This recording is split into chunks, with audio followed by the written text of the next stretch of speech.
नमस्कार प्यारे दोस्तों, ज्ञान गंगा चैनल पर आपका स्वागत है। मित्रों, किसी जंगल में एक गिद्ध और उसकी पत्नी रहा करते थे। एक दिन की बात है, वे दोनों भोजन की तलाश में निकले। गिद्ध की नजर एक बिल पर पड़ी। उसने अपनी पत्नी से कहा, प्रिय, देखो वहां कितना बड़ा बिल है, शायद हमें वहां कुछ खाने को मिल जाए। तब गिद्ध और उसकी पत्नी उस बिल के पास गए। प्यारे दोस्तों, जैसे ही वे वहां पहुंचे तो देखा कि उस बिल में खरगोश के कई सारे बच्चे थे। ये देखकर गिद्ध की पत्नी खुशी से उछल पड़ी और कहने लगी, स्वामी, इतना सारा भोजन, अब तो हमें कई दिनों तक शिकार नहीं करना पड़ेगा। तब गिद्ध बोले, प्रिय नहीं, हम हमारी जरूरत के अनुसार ही भोजन लेकर जाएंगे। और इतना कहकर गिद्ध खरगोश के कुछ बच्चों को उठाकर अपनी पत्नी के साथ वापस उसी पहाड़ी पर अपने घोंसले में चला गया। वहां पहुंचने पर गिद्ध के बच्चे बहुत खुश हो गए और तुरंत भोजन करने लगे, लेकिन गिद्ध की पत्नी बहुत नाराज थी। उसने भोजन नहीं किया और कहने लगी, इतना सारा भोजन था, लेकिन आप केवल थोड़ा सा भोजन ही लेकर क्यों आए? प्यारे दोस्तों, तब गिद्ध अपनी पत्नी को समझाते हुए कहता है, प्रिय, हमें कभी भी ज्यादा लालच नहीं करना चाहिए। हमें हमेशा अपनी जरूरत के अनुसार ही पैर पसारने चाहिए। ज्यादा लालच का परिणाम हमेशा बुरा ही होता है। ये बात मैं तुम्हें एक कहानी के माध्यम से समझाता हूँ, लेकिन वादा करो प्रिय कि तुम पूरी कहानी को ध्यान से अंत तक सुनोगी। गिद्ध की पत्नी ने कहा, ठीक है स्वामी, आप सुनाइए।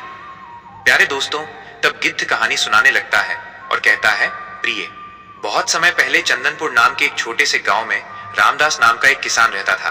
रामदास बहुत ही ईमानदार और नेक दिल आदमी था। गांव के सभी लोग उसे प्यार से रामू कहकर बुलाते थे। उसके परिवार में उसकी पत्नी और 2 बच्चे थे। बीमारी और गरीबी की वजह से रामू का शरीर बहुत ही कमजोर हो चुका था। उसके परिवार को 2 वक्त की रोटी भी नसीब नहीं हो पा रही थी। लेकिन रामू की हालत हमेशा से ऐसी नहीं थी। एक समय था जब वो और उसका परिवार बहुत खुशहाल और भरा पूरा जीवन व्यतीत कर रहे थे। लेकिन 2 साल पहले गांव में एक महामारी फैल गई थी, जिसमें कई लोगों की जान चली गई। दुर्भाग्य से रामू भी उस महामारी की चपेट में आ गया था। भगवान की दया से वो मरा तो नहीं, लेकिन उस महामारी ने उसे जीने लायक भी नहीं छोड़ा। कुछ समय बाद महामारी तो गांव से खत्म हो गई, परंतु रामू के परिवार के लिए वो दुख और तकलीफें छोड़ गई।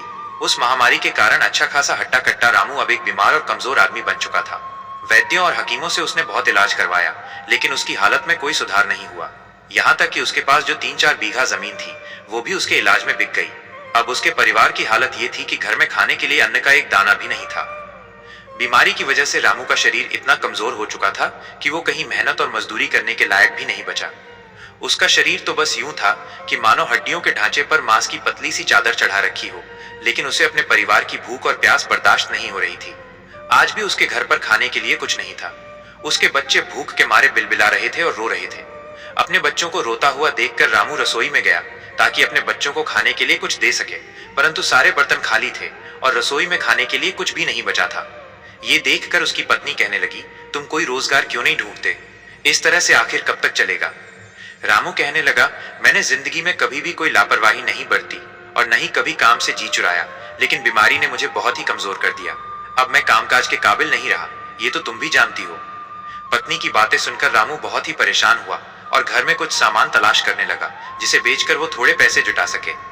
आखिरकार उसने घर में एक लंबी रस्सी तलाश कर ली और कहने लगा, मैं इस रस्सी को बेचकर आता हूँ ताकि बच्चों के लिए कुछ खाने पीने का इंतजाम कर सकूं। रामू की बातें सुनकर उसकी पत्नी कहने लगी, आज तो खा लेंगे, लेकिन कल क्या करेंगे? रामू कहने लगा, अरे भाग्यवान, आज की व्यवस्था करने दो, कल का मालिक तो मेरा परमात्मा है, वो कुछ न कुछ इंतजाम कर ही देगा। फिर रामू ने रस्सी उठाई और भगवान के भरोसे बाजार में निकल गया। उसने काफी देर तक बाजार में आवाजें लगाई। आखिरकार उसे एक ग्राहक मिल ही गया। ग्राहक बोला, मैं तुम्हें इस रस्सी के 10 आने दे सकता हूँ। रामू ने कहा, लेकिन इस रस्सी की कीमत इससे कहीं ज्यादा है। मैंने कुछ ही दिनों पहले इसे 15 आने में खरीदा था। अब ग्राहक समझ चुका था कि रामू अपनी किसी जरूरत के लिए इस रस्सी को बेचना चाहता है। वो कहने लगा, मैंने जो इस रस्सी की कीमत लगाई है वो बिल्कुल ठीक है। अगर तुम रस्सी बेचना ही चाहते हो तो रस्सी को मेरे हवाले करो और 10 आने ले लो, वरना जाओ कोई दूसरा ग्राहक ढूंढ लो। डूबते को तिनके का सहारा। रामू ने वो रस्सी 10 आने में उस आदमी को दे दी। वो रकम लेकर अपने घर की तरफ रवाना हुआ ताकि अपने बीवी बच्चों के लिए कुछ खाने पीने का सामान ले सके। अचानक उसने रास्ते में 2 लोगों को देखा जो आपस में लड़ झगड़ रहे थे। ये देखकर रामू उसी तरफ निकल गया ताकि देख सके कि आखिर ये मामला क्या है। जब वो नजदीक पहुंचा तो उसने देखा कि एक जवान ने एक बूढ़े का हाथ कसकर पकड़ रखा है और उसे अपने साथ ले जाना चाहता है। वो बूढ़ा व्यक्ति अपना हाथ छुड़ाने की पूरी कोशिश कर रहा था। रामू ने उस नौजवान से पूछा, अरे भाई, आखिर तुम इस बूढ़े को कहां ले जाना चाहते हो? जरा इसकी उम्र तो देखो, ये तुम्हारे बाप की उम्र का है, क्या इसके साथ ऐसा बर्ताव करना ठीक है? वो बूढ़ा जो बहुत ही मजबूर था रामू से कहने लगा, देखो भाई साहब, ये नौजवान मुझे सिर्फ 10 आने के लिए कोतवाल के पास ले जाना चाहता है ताकि मुझे कैद खाने में डलवा सके। अब तुम ही बताओ, क्या परमात्मा ये चाहेगा कि मैं जो इतने सालों से इस नगर में इज्जत की जिंदगी जीता आ रहा हूं सिर्फ 10 आने के लिए कैद खाने चला जाऊं? रामू ने उस बूढ़े की बातें सुनी तो वो उस नौजवान को समझाने लगा, लेकिन वो किसी की बात मानने को तैयार नहीं था। तब रामू सोचने लगा, क्या ऐसा भी हो सकता है कि कोई आदमी मुझसे भी ज्यादा जरूरतमंद हो? अगर ये बूढ़ा कैद खाने चला गया तो इसकी बीवी और बच्चों का खर्च कौन उठाएगा? ये सोचकर रामू ने अपनी जेब से 10 आने निकाले और उस जवान को देते हुए कहा, ये लो नौजवान, तुम्हारे 10 आने, अब तुम इस बूढ़े को छोड़ दो। पैसे लेकर नौजवान वहां से चला गया। उस बूढ़े आदमी ने अब राहत की सांस ली। वो रामू के सामने हाथ जोड़ते हुए उसे दुआएं देने लगा, भगवान तुम्हारा भला करे और तुम्हें इसका 100 गुना दे। उस बूढ़े आदमी की दुआएं सुनते सुनते रामू भी अपने घर की तरफ वापस चल पड़ा। चलते चलते रामू ये सोच रहा था कि अब मजबूरी में उसे खाली हाथ ही घर वापस लौटना पड़ेगा, लेकिन दिल ही दिल में उसे ये तसल्ली भी थी कि गरीबी के बावजूद उसने एक नेकी का काम किया है। यही सोचते सोचते रामू अपने घर पहुंच चुका था। जब उसकी पत्नी ने देखा कि वो चुपचाप और सिर झुकाए खड़ा है तो समझ गई कि ये हमारे खाने पीने का इंतजाम नहीं कर सका, बल्कि वो रस्सी जो ये घर से लेकर गया था उससे भी हाथ धो बैठा है। वह पूछने लगी, क्या हुआ, तुम खाली हाथ क्यों हो और उस रस्सी का क्या हुआ? रामू ने सारी बात अपनी पत्नी को बता दी। ये सुनकर उसकी पत्नी बोली, तुमने एक अच्छा काम किया है, एक बूढ़े आदमी को कैद खाने जाने से बचा लिया, पर तुम्हें मालूम होना चाहिए कि जो दिया घर की रोशनी के लिए होता है उसे कहीं और ले जाकर नहीं जलाया जाता। अब तुम अपने बच्चों को क्या खिलाओगे, कैसे उनका मन बहलाओगे? इस पूरे नगर में से कौन आएगा जो तुम्हारे बच्चों का पेट पाले? वह कहने लगा, तुम ठीक कहती हो, मैं तुम्हारी बातों से बिल्कुल सहमत हूं, लेकिन वो बेचारा बूढ़ा आदमी हमसे ज्यादा मुसीबत में था। पत्नी कहने लगी, अब तुम्हारे रोने धोने से कुछ नहीं होगा, जो भी होना था वो हो चुका। इन सब बातों को छोड़ो और आइंदा के लिए ऐसी कोई गलती मत करना। रामू जानता था कि उसकी पत्नी की बातें कड़वी जरूर हैं, लेकिन सच है। उसे समझ में नहीं आ रहा था कि क्या करे और क्या ना करे। अचानक उसके मन में एक ख्याल आया। वो अपनी जगह से उठकर दोबारा घर के टूटे फूटे सामान को देखने लगा। वो कभी इधर देखता तो कभी उधर, लेकिन उसे कोई भी ऐसी चीज नहीं मिल रही थी जिसे वो बेच सके। इसलिए वो परेशान होकर वापस अपनी जगह पे आकर खड़ा हो गया। अचानक उसे एक पुराना बिस्तर नजर आया जो बच्चों के बिछाने के लिए इस्तेमाल होता था। उसने अपनी पत्नी से कहा, मैं इसी बिस्तर की तलाश में था, तो कहो तो मैं इस बिस्तर को बेच आता हूं। पत्नी कहने लगी, बच्चे तो भूखे हैं, लेकिन तुम उनका ये पुराना बिस्तर भी छीन लेना चाहते हो। रामू कहने लगा, अच्छा हुआ कि तुमने खुद ही कह दिया कि बच्चे भूखे हैं, इसीलिए जरूरी बात यह है कि उनके खाने पीने का इंतजाम किया जाए। पुराने बिस्तर के होने या ना होने से क्या फर्क पड़ जाएगा? उसकी पत्नी ने जब ये देखा कि इस बिस्तर की रामू की नजरों में कोई कीमत नहीं है तो वो आंसू बहाने लगी और कहने लगी, ठीक है, समेट लो इसे और बेच डालो, लेकिन याद रखना इसे कम दामों पर मत बेचना, ताकि कुछ दिनों तक तो हमारे बच्चों का पेट भर सके।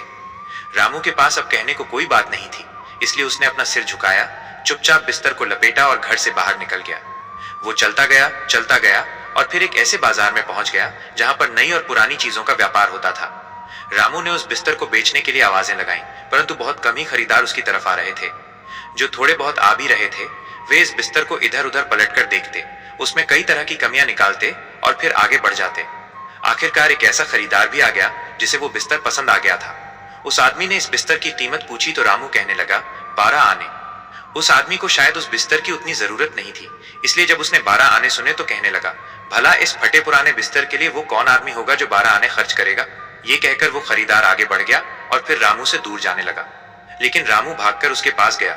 उसने उस आदमी का हाथ पकड़ा और कहने लगा, हुजूर, ऐसा जुल्म ना करें, मुझे पैसों की जरूरत है, इसलिए मैं इससे कम कीमत पर भी आपको ये बिस्तर बेच दूंगा।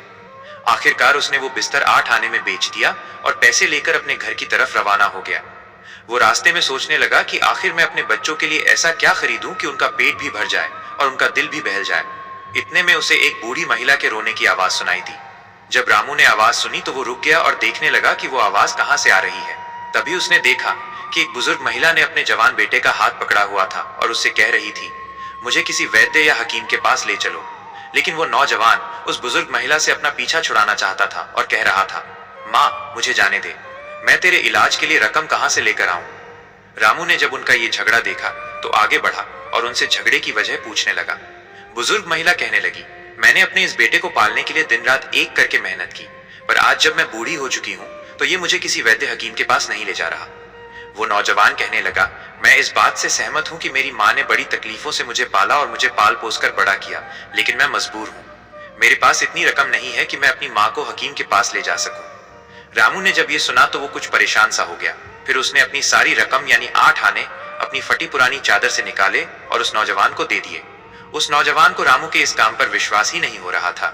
उसने चाहा कि वो रामू के कदमों में गिर पड़े, लेकिन रामू ने उसे ऐसा करने से रोक दिया और कहने लगा, मेरे दोस्त, तुम अपनी जरूरत पूरी करो और अपनी माँ का इलाज करवाओ। इसके बाद वे दोनों माँ बेटा वहां से चले गए और रामू वापस तरह तरह के ख्यालों में खो गया।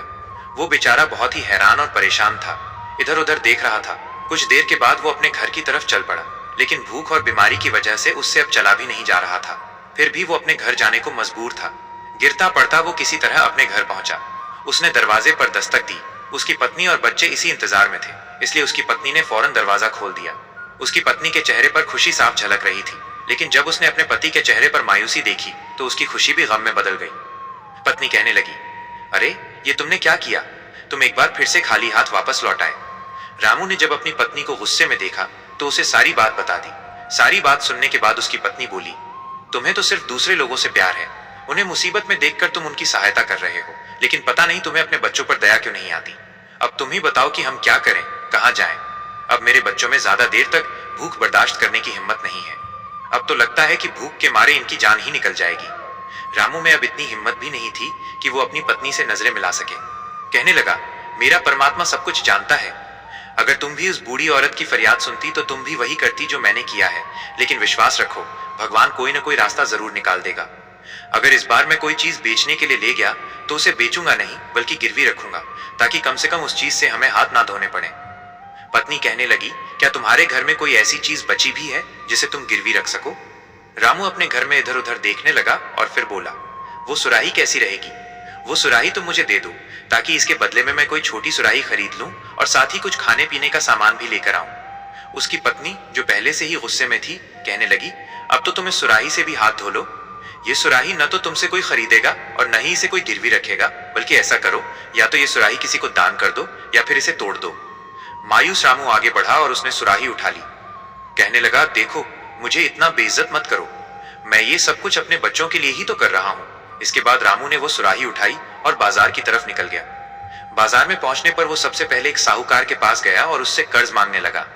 साहूकार ने कहा, बेशक मैं तुम्हें कर्ज दे तो दूंगा, परंतु कर्ज के बदले में तुम्हें कुछ सामान मेरे पास गिरवी रखना पड़ेगा। रामू ने उसे वो सुराही दिखाते हुए कहा, इस समय तो मेरे पास इस सुराही के अलावा और कुछ भी नहीं है। साहूकार ने उस सुराही को देखा और कहने लगा, आखिर ये पुरानी सी सुराही जिसका रंग भी उड़ा हुआ है, इसके बदले में तुम्हें कितने पैसे चाहिए? ये तो गिरवी रखने के काबिल बिल्कुल भी नहीं है, इसलिए तुम वापस जाओ और कोई ऐसा सामान लेकर आओ जो गिरवी रखने के लायक हो। इसके बाद रामू उस साहूकार की दुकान से बाहर निकल गया। उसने कई बाकी दुकानों पर भी उस सुराही को बेचने की कोशिश की, लेकिन उसकी बात नहीं बनी, क्योंकि वो सुराही बहुत ही पुरानी थी और कोई भी उस पुरानी सुराही के बदले उसे कर्ज देने के लिए तैयार नहीं हुआ। सूरज ढलने वाला था और अंधेरा छाने वाला था। रामू मन ही मन नाउमीद हो चुका था। मन ही मन वो सोचने लगा कि शायद मैंने अपनी पत्नी से वादा करके गलती की। इस सुराही को कोई भी गिरवी नहीं रखेगा, अब मुझे इस सुराही को बेच ही देना चाहिए। उसने ये फैसला किया और वापस बाजार की तरफ पलटा। आवाजें लगाकर वो सुराही के लिए खरीदार ढूंढने लगा। अब उसकी सारी उम्मीदें इस सुराही पर ही टिकी थी, ताकि वो इसे बेच सके और अपनी पत्नी और बच्चों के लिए कम से कम एक वक्त का खाना तो ले ही सके। लेकिन उसकी बदकिस्मती कि उसे कोई भी खरीदार नहीं मिला। अब सूरज ढल चुका था और अंधेरा हो चुका था, इसलिए वो बाजार में सिर्फ अकेला ही रह गया। इसके बाद वो एक मध्यम सी रोशनी में जाकर बैठ गया, जो एक मकान की खिड़की से आ रही थी। वो सोच रहा था कि इस हालत में वो कैसे अपने घर वापस जाए और अपनी पत्नी और बच्चों को क्या जवाब दे। अभी वो ये सब कुछ सोच ही रहा था कि तभी उसे एक मछली बेचने वाले की आवाज सुनाई दी। ये मछली बेचने वाला भी रामू की तरह ही गरीब और परेशान था, इसलिए वो भी उसी जगह पर आकर बैठ गया जहां पर रामू बैठा हुआ था।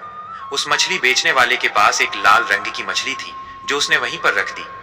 जल्दी ही वे दोनों एक दूसरे से बातें करने लगे और अपने बारे में एक दूसरे को बताने लगे। मछली बेचने वाला कहने लगा, हम दोनों के हालात बिल्कुल एक जैसे हैं, क्यों ना हम ऐसा कोई काम करें जिससे तुम्हें इस सुराही से छुटकारा मिल जाए और मुझे इस मछली से। मेरे पास ये एक लाल रंग की मछली बची हुई है, मैं तुमसे ये सुराही ले लेता हूँ और तुम मुझसे ये मछली ले लो। ये मछली लेकर तुम अपने घर चले जाओ, ताकि आज की रात तो कम से कम तुम्हारी पत्नी और बच्चे अपना पेट भर सकें। रामू ने कुछ सोचा और फिर कहने लगा, हमारे पास इसके अलावा और कोई चारा भी तो नहीं है। बजाय इसके कि मैं खाली हाथ अपने घर जाऊं, कम से कम एक मछली तो मेरे पास होगी। अब रामू एक छोटी सी मछली का मालिक बन गया। लेकिन मछली बेचने वाले को उसके बदले में एक बड़ी सी सुराही मिल चुकी थी। मछली बेचने वाले ने जल्दी से वो सुराही ले ली और अपने घर की तरफ रवाना हो गया। वो छोटी सी लाल मछली अब रामू के पास आ चुकी थी। रामू उस मछली को लेकर अपने घर की तरफ चल पड़ा। बेचारा रामू आह भरते और आंसू बहाता हुआ अपने घर की तरफ चल पड़ा। उसने बड़े ही मायूस दिल से अपने घर पर दस्तक दी। उसकी पत्नी ने दरवाजा खोला। रामू जानता था कि उसकी पत्नी और उसके बच्चे उसी का इंतजार कर रहे थे। वो घर में दाखिल हुआ और उसने अपनी पत्नी और बच्चों के सामने वो लाल रंग की मछली रख दी और इंतजार करने लगा कि उसकी पत्नी क्या कहती है। हालांकि ये मछली छोटी सी थी। रामू कुछ देर तक चुप रहा और फिर बोला, मैंने वो सुराही गिरवी नहीं रखी, बल्कि उसके बदले में इस मछली को लिया है। ये सुनकर उसकी पत्नी, जो मछली को देखकर बहुत ही खुश थी, लेकिन ये बात सुनते ही उसके चेहरे का रंग बदल गया। वो कहने लगी, क्या तुमने वो सुराही बेचकर ये मछली ले ली? अब हमारे घर में बचा ही क्या है? तुमने तो जाने से पहले मुझसे ये वादा किया था कि तुम वो सुराही बेचोगे नहीं, बल्कि उसे गिरवी रखोगे। रामू सिर झुकाए अपनी पत्नी की बातें सुन रहा था। वो सिर्फ इतना ही कह सका, उस सुराही को कोई भी गिरवी रखने को तैयार नहीं था। मैं मजबूर था, इसीलिए मुझे सुराही के बदले में ये मछली लेनी पड़ी। पत्नी, जो कि बहुत ही नाराज थी, अपनी जगह से उठी और एक थाल ले आई। उसने मछली को काटकर उसे साफ करना शुरू किया। वो इसी तरह से मछली साफ कर रही थी कि तभी हैरानी से कहने लगी, अरे ये क्या है जो चांद की तरह चमक रहा है? रामू आगे बढ़ा और जब उसने मछली के पेट में देखा तो खुशी से चिल्लाने लगा, मोती! अरे भाग्यवान, ये तो कीमती मोती है। रामू के चिल्लाने से उसका उदास घर खुशी से भर गया था। वो रात उसकी पत्नी और उसके बच्चों ने ईश्वर से प्रार्थना करते हुए गुजार दी और खुशी से फूले नहीं समाये। अब वे सुबह का इंतजार करने लगे कि कब जौहरी अपनी दुकान खोलेगा। अभी जौहरी ने अपनी दुकान खोली ही थी कि रामू उसके पास पहुंच गया। उसे उस मोती के बदले में अशर्फियों से भरी हुई 2 थैलियां मिल गईं। इस बार वो खाली हाथ नहीं था, बल्कि उसके दोनों हाथों में अशर्फियों से भरी हुई थैलियां थीं। इस दौलत से उसने अपने लिए एक अच्छा मकान बनवाया, जिसमें सुख सुविधा का सारा सामान इकट्ठा किया गया। अब रामू कोई गरीब आदमी नहीं था, बल्कि वो एक अमीर सेठ बन चुका था। अब तो रामू के दिन बदल चुके थे। उसके घर में किसी चीज की कोई कमी नहीं थी। खाने के लिए काजू, पिस्ता, बादाम, दूध, दही सब कुछ था। अच्छी खुराक मिलने से उसके बीमार शरीर में भी अब नई ताकत आने लगी थी। 6 महीने बीतते बीतते रामू की पूरी तरह से काया बदल चुकी थी। अब वो पहले वाला कमजोर और बीमार रामू नहीं, बल्कि स्वस्थ और तंदुरुस्त हो गया था। चेहरे पर लाली, होठों पर मुस्कान, साफ सुथरे कपड़े अब उसकी पहचान बन चुके थे। परंतु दिल से रामू आज भी वही पुराना रामू था, जिसके मन में दूसरों के लिए दया और प्यार भरा हुआ था। इन 6 महीनों के दौरान उसके पूरे परिवार की काया ही बदल चुकी थी। पूरे इलाके में ये बात फैल चुकी थी कि रामू को एक मछली के पेट से मोती मिला, जिसे बेचकर उसकी जिंदगी बदल गई। समय के साथ धीरे धीरे ये बात उस मछली बेचने वाले तक भी पहुंच गई, जिसने वो मछली रामू को सुराही के बदले में दी थी। जब उसे इस बात का पता चला कि उसकी दी हुई मछली से रामू अमीर आदमी बन गया है, तो उसने मन में विचार किया कि क्यों ना मैं रामू के पास जाऊं और उस मछली के बदले में कुछ और रकम मांगूं, क्योंकि उसकी दी हुई मछली की वजह से ही आज रामू एक सेठ बन चुका था। ये सोचकर वो मछली बेचने वाला अगले दिन रामू के घर जा पहुंचा। जब रामू ने उसे देखा तो देखते ही पहचान लिया और अपने स्वभाव के मुताबिक उसने मछली वाले को देखते ही कहा, आओ दोस्त, कैसे हो तुम? तुम्हारी वजह से ही आज मेरी किस्मत बदल चुकी है। रामू ने उसकी खूब खातिरदारी की और फिर जब वे दोनों बातें करने बैठे तो मछली बेचने वाला कहने लगा, रामू भाई, मेरी दी हुई मछली के कारण ही तुम एक सेठ बने हो। उसी में से तुम्हें कीमती मोती मिला था, तो क्या मुझे इनाम में कुछ मिलना नहीं चाहिए? उसकी ये बात सुनकर रामू एक पल के लिए हैरान रह गया, परंतु फिर मुस्कुराते हुए कहने लगा, हाँ दोस्त, तुम्हारे साथ मैंने जो सौदा किया था उसी की वजह से मैं आज इतना मालदार हो गया हूँ। तुम यहीं पर ठहरो, मैं अभी तुम्हारे लिए कुछ लेकर आता हूँ। ये कहते हुए रामू अंदर गया और एक थैली लेकर बाहर आया। वो थैली उसने मछली बेचने वाले को दी और कहने लगा, दोस्त, इसमें पूरी 100 सोने की अशर्फियां हैं। मेरे ख्याल में इतनी रकम इनाम के तौर पर तुम्हारे लिए काफी रहेगी। उस आदमी ने जब अशर्फियों से भरी हुई थैली देखी तो उसकी आंखों में चमक आ गई, लेकिन उसके मन में अब लालच आ चुका था। वो कहने लगा, रामू भाई, तुम सिर्फ 100 अशर्फियां देकर मुझे बहलाना चाहते हो। तुमने वो मोती बेचकर जो दौलत हासिल की, उसका आधा हिस्सा मुझे चाहिए। ये सुनकर रामू के चेहरे का रंग उड़ गया। वो कहने लगा, देखो भाई, वैसे तो उस सौदे में मछली के बदले तुम्हें मैंने सुराही दे दी थी, लेकिन ये तो मेरी ईमानदारी और नेकदिली है कि मैं तुम्हें 100 अशर्फियां दे रहा हूं। वो आदमी कहने लगा, नहीं रामू, मैं तो तुमसे अपना हक मांग रहा हूं। इस पर रामू ने कहा कि मैंने तुमसे जब वो मछली खरीदी थी तो उस सौदे के साथ ये मोती भी उस मछली के साथ ही था। उस मोती को बेचकर जो भी दौलत मिली उस पर मेरा पूरा हक है। जब दोनों के बीच इस बात को लेकर बहस होने लगी तो आस पड़ोस के लोग भी वहां पर इकट्ठा हो गए। आखिर में फैसला ये हुआ कि वे दोनों अपने मुकदमे को लेकर राजा के दरबार में जाएंगे और राजा ही इस बात का सही फैसला करेंगे। रामू और वो आदमी दोनों राजा के दरबार में पहुंचे। तब रामू ने शुरू से आखिर तक राजा को सारी बात बताई कि किस तरह से वो बीमारी की वजह से कंगाल और कमजोर हो चुका था। फिर उसे अपने परिवार का पोषण करने के लिए घर की चीजों को बेचना पड़ा और आखिर में उसने इस मछली वाले के साथ सौदा किया, जिसमें अपनी पुरानी सुराही के बदले उसने एक लाल रंग की मछली ले ली। और फिर उस मछली में से सफेद रंग का एक मोती निकला, जिसे बेचकर उसे बेशुमार दौलत हासिल हुई थी और उसकी गरीबी दूर हो गई। आज 6 महीने के बाद यह आदमी मुझसे उस मोती में हिस्सेदारी मांगने आया है। सारी बात सुनने के बाद राजा ने उस मछली बेचने वाले से पूछा, रामू, जो भी बातें कह रहा है क्या वो सच है? क्या तुमने इसे लाल रंग की मछली दी थी? उस आदमी ने कहा, महाराज, सारी बातें बिल्कुल सच हैं। मैंने ही इसे एक लाल रंग की मछली दी थी और उसके बदले में एक सुराही मैंने ले ली थी, परंतु मैंने सिर्फ मछली बेची थी, उसके पेट में जो मोती था वो नहीं। राजा ने पूछा, क्या तुम खुद मछलियां पकड़ते हो? वो आदमी कहने लगा, नहीं हुजूर, मैं तो सिर्फ मछलियां बेचता हूँ। मैं इन्हें मछुआरों की बस्ती में से एक मछुआरे से खरीद कर लाता हूँ। तब राजा ने कहा, अगर मछली के पेट में से निकले हुए मोती पर तुम अपना हक जता रहे हो तो मेरे हिसाब से इसमें एक हिस्सेदार और बनता है, और वो है वो मछुआरा जिसने इस मछली को पकड़ा था। मुझे कोई भी फैसला देने से पहले उस मछुआरे की गवाही भी लेनी पड़ेगी, इसलिए तुम जाओ और कल दरबार में उस मछुआरे को लेकर हाजिर हो जिससे तुमने ये मछली खरीदी थी। इसके बाद राजा ने दोनों को वापस भेज दिया। मछली बेचने वाला वो आदमी अब दुविधा में पड़ चुका था, लेकिन फिर भी वो राजा के कहने पर मछुआरों की बस्ती में जा पहुंचा। उसने उस मछुआरे को ढूंढने की कोशिश की जिससे 6 महीने पहले उसने वो मछली खरीदी थी, परंतु काफी ढूंढने के बाद भी वो मछुआरा उसे नहीं मिला। अगले दिन वो फिर से दरबार में पहुंचा और उसने कहा, महाराज, मैंने काफी ढूंढने की कोशिश की परंतु मुझे वो मछुआरा कहीं पर नहीं मिला। राजा ने कहा, अगर ये बात है तो मुझे ये फैसला रामू के पक्ष में ही सुनाना होगा। ये सुनकर वो आदमी कहने लगा, महाराज, मुझे एक दिन का वक्त और दीजिए, मैं कैसे भी करके उस मछुआरे को ढूंढ कर लाऊंगा। उस दिन वो आदमी फिर से मछुआरों की बस्ती में गया और उस मछुआरे को ढूंढने लगा, परंतु उसे निराशा ही हाथ लगी। तब उसने सोचा कि अगर मैं किसी दूसरे मछुआरे को अपने साथ ले जाऊं और वो राजा के सामने ये झूठी गवाही दे दे और कह दे कि मैंने उससे ही मछली खरीदी है तो बात बन सकती है। ये विचार आने के बाद उस आदमी ने एक मछुआरे को इस बात के लिए राजी कर लिया कि वो राजा के दरबार में ये गवाही देगा कि वो मछली उसने ही उस मछली बेचने वाले को बेची थी। आखिर अगले दिन जब दरबार लगा तो रामू, वो मछली बेचने वाला और गवाही देने के लिए मछुआरा तीनों राजा के सामने हाजिर हुए। राजा ने उस मछुआरे से पूछा, क्यों भाई मछुआरे, 6 महीने पहले क्या तुमने ही वो सुनहरी मछली इस मछली बेचने वाले को बेची थी? वो मछुआरा कहने लगा, हुजूर, हाँ, मैंने ही वो सुनहरी मछली इस आदमी को बेची थी। यह सुनकर राजा कुछ पल के लिए चुप रहा और फिर उसने मछली बेचने वाले की तरफ देखा और बोला, असल बात तो यह है कि उस मछली के पेट में से जो कुछ भी निकला हो उस पर अब तुम्हारा कोई हक नहीं है, क्योंकि उस समय जो सौदा हुआ था उसके अनुसार तुम्हें मछली के बदले में सुराही दी जा चुकी है। मैं ये फैसला तुम्हें पहले दिन भी सुना सकता था, लेकिन मैं तो सिर्फ तुम दोनों की नीयत और ईमानदारी को परखना चाहता था। मेरे हिसाब से रामू एक नेक दिल और ईमानदार आदमी है। उसकी नीयत में कोई खोट नहीं है, क्योंकि आज भी वो तुम्हें उस मछली के बदले में 100 अशर्फियां देने को तैयार था। हालांकि इस बात की कोई जरूरत भी नहीं थी, परंतु तुम्हारी नीयत बेईमान और लालची है, क्योंकि तुमने अपनी झूठी बात को सच साबित करने के लिए मेरे सामने एक झूठा गवाह लाकर खड़ा कर दिया। तुमने इस मछुआरे को सब कुछ समझा दिया, मगर इसे मछली का रंग बताना भूल गए। जब मैंने इससे पूछा कि क्या तुमने सुनहरे रंग की मछली बेची है, तो इसके जवाब में इसने हाँ कहा, जबकि मछली का रंग लाल था। अगर मछली के रंग के बारे में यह मछुआरा भूल गया होता तो साफ साफ कह सकता था कि इसे अब मछली के रंग के बारे में कुछ पता नहीं है, परंतु झूठ के पांव नहीं होते और इसने सुनहरे रंग की मछली होने पर हामी भर दी। इस बात से यह स्पष्ट है कि मछली के बारे में इसे कोई जानकारी नहीं है और न ही इसने कोई मछली तुम्हें बेची। तुम इसे झूठी गवाही देने के लिए दरबार में लेकर आए हो। नियम के मुताबिक तो तुम्हें इसकी सजा मिलनी चाहिए और तुम पर जुर्माना होना चाहिए, लेकिन मैं इसका फैसला रामू पर छोड़ता हूँ। राजा का फैसला सुनकर मछली बेचने वाला आदमी थर-थर कांपने लगा। उसे लगा कि अब रामू उसके लिए बहुत ही सख्त सजा सुनाएगा। राजा ने कहा, कहो रामू, तुम इस गुनाहगार को क्या सजा देना चाहते हो?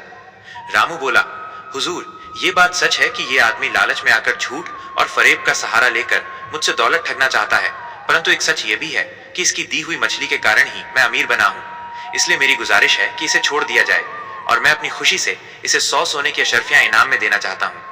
ये सुनते ही मछली बेचने वाला वो आदमी रामू के पैरों में गिर गया और कहने लगा, रामू, लालच ने मुझे अंधा कर दिया था, परंतु तुमने मुझ जैसे लालची इंसान पर भी दया की। इसके लिए मैं सारी जिंदगी तुम्हारा एहसानमंद रहूंगा। रामू ने उसे उठाया और कहा, दोस्त, तुम्हें अपनी गलती का पछतावा है, इससे अच्छी बात और क्या हो सकती है।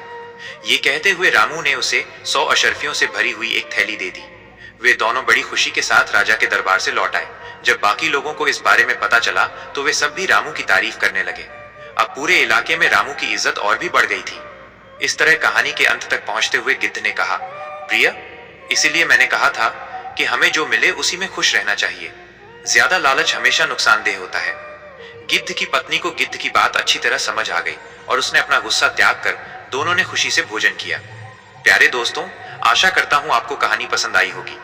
कहानी अच्छी लगी हो तो वीडियो को लाइक, शेयर करके हमारे चैनल ज्ञान गंगा को सब्सक्राइब कर लेना, ताकि मैं आपके लिए इसी तरह की ज्ञानवर्धक कहानियां लाता रहूं। और जाते जाते कमेंट में जरूर बताना आपको कहानी कैसी लगी। धन्यवाद। राधे राधे।